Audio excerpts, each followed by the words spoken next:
आज की कथा में वृंदावन की गोपी की पावन कथा को हम सुनेंगे, जिसमें वह राम नाम के सहारे यमुना नदी को पैदल ही पार कर गई। तो आइए कथा सुनते हैं। इससे पहले अगर आपने इस चैनल को सब्सक्राइब नहीं किया है तो कृपया चैनल को लाइक और सब्सक्राइब कर दीजिए, ताकि आपका प्यार और सहयोग हमें मिलता रहे। आइए कथा सुनते हैं। वृंदावन की एक गोपी रोज यमुना नदी पार कर मथुरा में दूध दही बेचने जाया करती थी। एक दिन वृंदावन में एक संत जी आए और वह कथा कर रहे थे।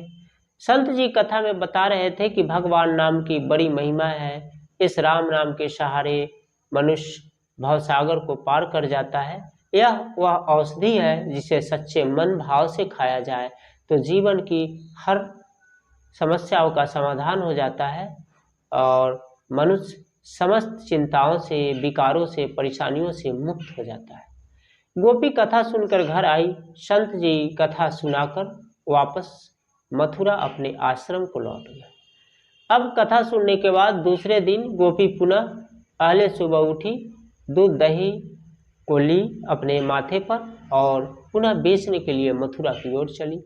रास्ते में यमुना नदी, रोज गोपी जो है नाव वालों को पैसे देकर जाती थी। आज उसने मन ही मन विचार किया कि संत जी ने कहा था कि राम नाम के सहारे, भगवान नाम के सहारे मनुष्य भवसागर को पार कर जाता है। तो यह एक फिर छोटी सी नदी है, यमुना नदी, क्या भगवान नाम के सहारे इस छोटी सी नदी को पार नहीं कर सकते हैं?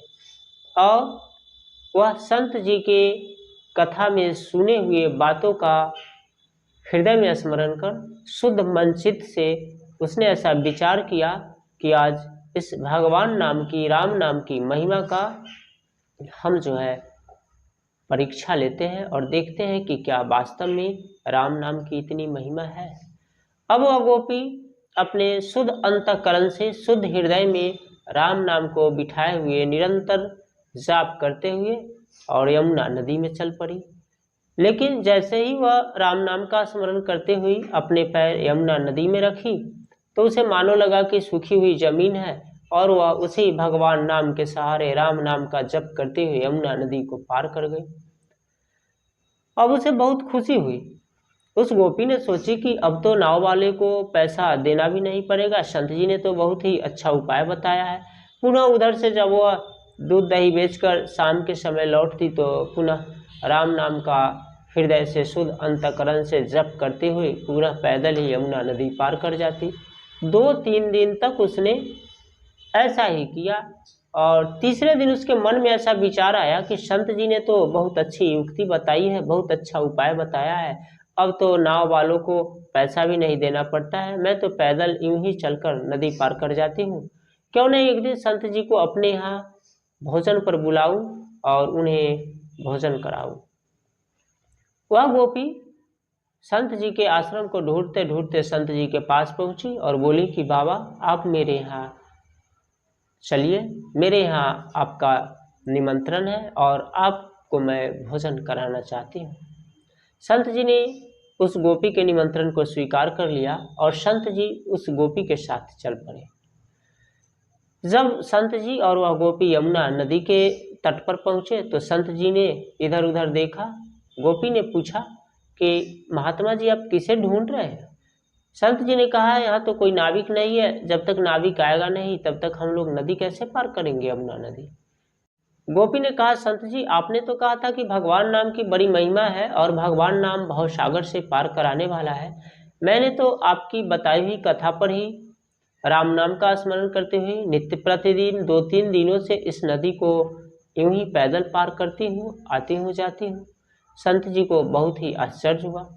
संत जी ने कहा, तो अच्छा ऐसा है तो तुम आगे आगे चलो, मैं पीछे से चलता हूँ।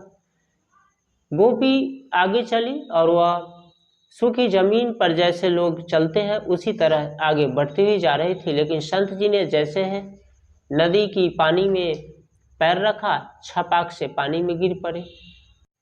पानी में गिरने की आवाज़ सुनकर गोपी वापस मुड़ी, देखी कि संत जी यमुना नदी के जल में गिरे हुए हैं। गोपी संत जी के पास आकर अपनी हाथ को बढ़ाया। संत जी गोपी के हाथ को पकड़कर उठ खड़े हुए। संत जी अब समझ गए थे कि भगवान नाम की तो महिमा है, लेकिन मैंने पूर्ण निष्ठा और श्रद्धा से, पूरे विश्वास से इस राम नाम का आश्रय नहीं लिया। लेकिन मेरे बताए हुए मार्ग पर इस गोपी ने पूरे निष्ठा और शुद्ध अंतःकरण से राम नाम का सहारा लिया, आश्रय लिया, इसलिए आज यह यमुना नदी पार कर जा रही है। अब संत जी को पश्चाताप होने लगा था। अब संत जी गोपी के चरणों में गिरकर बार बार उस प्रभु का स्मरण करने लगे कि हे प्रभु, आपने मुझे इस गोपी के कारण, इस गोपी के माध्यम से जो दिव्य ज्ञान की अनुभूति दी है, उसके लिए हे प्रभु मैं आपको बारंबार नमस्कार करता हूँ। और इस प्रकार संत जी गोपी के चरणों में गिर पड़े। संत जी को एहसास हो गया कि मैंने सच्चे मन से राम नाम का आश्रय नहीं लिया, सहारा नहीं लिया, लेकिन जिसने भी सच्चे मन से, शुद्ध अंतःकरण से राम नाम का सहारा लिया, वह वास्तव में इस भवसागर को पार कर सकता है। तो यह थी आज की पावन कथा राम नाम की महिमा की, और इस राम नाम के सहारे हम सब अपने भवसागर को पार कर सकते हैं, इस जीवन के भवसागर को पार कर सकते हैं। तो आज की कथा में बस इतना ही। कल मिलेंगे किसी नए कथा के साथ। तब तक के लिए राधे राधे, जय श्री कृष्णा। और एक बार पुनः आपसे अनुरोध है कि अगर कथा अच्छी लगी हो तो कृपया चैनल को लाइक और सब्सक्राइब कर दें, ताकि आपका प्यार और सहयोग हमें मिलता रहे। जय श्री कृष्णा।